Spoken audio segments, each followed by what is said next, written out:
Hi உறவுகளே, நாங்கள் வச்சுருந்த வண்டி ரொம்ப பழைய வண்டி ஆயிடுச்சுங்க. வாங்கி 10 வருஷத்துக்கு மேலே ஆச்சு. அதனால் பொங்கல் அதுமா ஒரு புது வண்டி வாங்கினோம் பார்த்துக்குங்க. புது வண்டி வாங்கி எங்கள் குலசாமி கோயிலுக்கு அதில் போயிட்டு வருவோன்னு பார்த்தோம். என்னமோ ரொம்ப தூரம் போகக்கூடாது, இன்ஜின் ஏதாவது ஃபால்ட் ஆயிரும் அப்படின்னு சொல்லிட்டாங்க.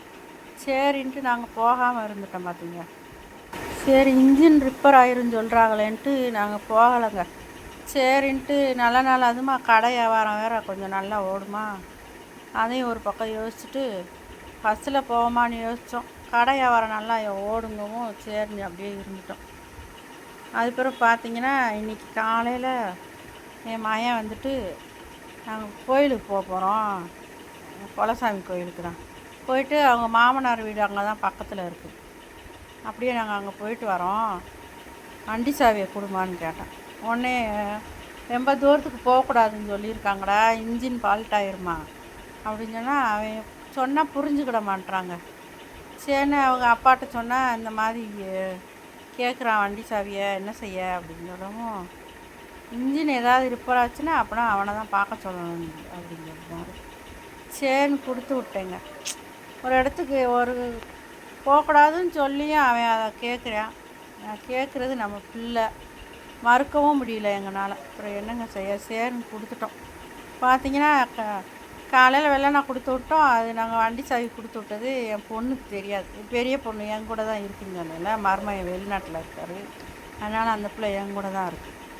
சரின்ட்டு பார்த்திங்கன்னா அந்த பிள்ளைக்கு தெரியாதா, இவன் காலையில் வெள்ளனை 5 மணிக்கே சாவியை வாங்கிட்டு போயிட்டான். காலையில் எழுந்துச்சி நைனா வண்டியை காணோம் எங்கே அப்படின்னு சொல்லிட்டு அவன் எடுத்துகிட்டு போயிட்டாமாங்க. அவ்வளோ தூரம் போகக்கூடாதுன்னு சொல்லி தானே உங்களையே நான் கோயிலுக்கு விடலை, எடுத்துகிட்டு போயிருக்கேன், சொன்னால் கேட்க மாட்டேறான்னு இவர் கோவப்பட்டான். சரி விடுமா, எடுத்துகிட்டு போகட்டும், என்ன செய்ய, எப்படி கொடுக்க, தம்பி கேட்கும்போது எப்படி மாட்டேன்னு சொல்ல, நீ கொடுத்து விட்டேம்மா அப்படின்னு சொன்னேங்க. அவனுக்கு கல்யாணம் முடிஞ்சிருச்சுங்க. அடுத்து பக்கத்து ரூமில் தான் அவன் இருக்கான். நாங்கள் இந்த எங்கள் வீட்டுக்காரர் கூட பிறந்தவங்க 6 பேருன்னு சொல்லியிருந்தேன்னா நாங்கள் ஒரு வீட்டில் இருக்கோன்ட்டு இப்போ இந்த வீடை நாங்களே வாங்கிட்டோங்க. சொந்தமாக லோன் போட்டு எங்கள் வீட்டுக்காரர் கூட பிறந்தவங்களுக்கு பூரா நாங்கள் அவங்கவுங்க பங்கு காசை கொடுத்துட்டு இப்போ இந்த வீடை நாங்கள் என்னை இந்த வீட்டுக்குள்ளேயே வரக்கூடாதுன்னு சொல்லி என்னை வெளியவே நிப்பாட்டி வச்சுருந்தாங்க. ஆனால் இந்த வீட்டவே நாங்கள் வாங்கி இந்த வீட்டில் நாங்கள் இப்போ இருக்கோங்க. மச்சான் கொழுந்தை அவங்களுக்கு எல்லாத்துக்குமே நாங்கள் அவங்கவுங்க பங்கு காசை கொடுத்துட்டோம். லோன் போட்டு தாங்க வாங்கியிருக்கோம். லோனை தான் வேலை செஞ்சு என் மகன் மாதம் 10,000 ரூபா சம்பளம் தருவேன். தனியாக அவன் ஆட்டோ வச்சுருக்கேன், ஆட்டோ ஓட்டுவான். மாதம் தனியாக போயிட்டாலுமே சம்பளம் 10,000 கொடுத்துருவேன். நான் அதை வச்சு லோனை கட்டிக்கிட்டு நாங்களும் கடை வியாபாரம் பார்த்துக்கிட்டு இருக்கோம். அதை வச்சு லோன் கட்டிக்கிட்டு இருக்கோங்க. எதனால் இதை சொல்ல வரேன்னா, எந்த இடத்துல என்னைய வேணான்னு சொல்லி என்னைய வீட்டுக்குள்ளேயே விட மாட்டேன்னு சொன்னாங்களோ, கடவுள் எனக்கு அந்த இடத்தையே எனக்கு அமைச்சு கொடுத்துட்டாருங்க. அதை தான் சொல்ல வரேன் நான். பொறுமையாக இருந்தால் பூமி ஆளலாம்.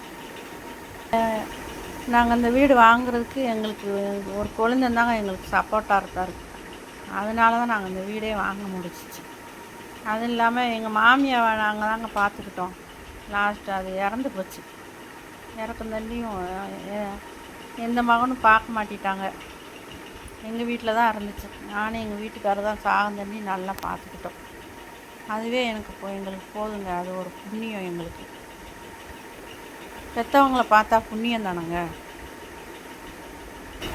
இப்போ தான் அவங்க இறந்து 2 வருஷம்தான் ஆகுது எங்கள் மாமியார் இறந்து. இன்றைக்கி அவங்கள நினச்சி தான் தை அமாவாசையில் எங்கள் மாமனாருக்கும் மாமியாருக்கும் சாமி கும்பிட போகிறோம். வீட்டில் சமையல் பண்ணி அவங்களுக்கு பிடிச்சதை செஞ்சு சாமி கும்பிட போகிறோம்.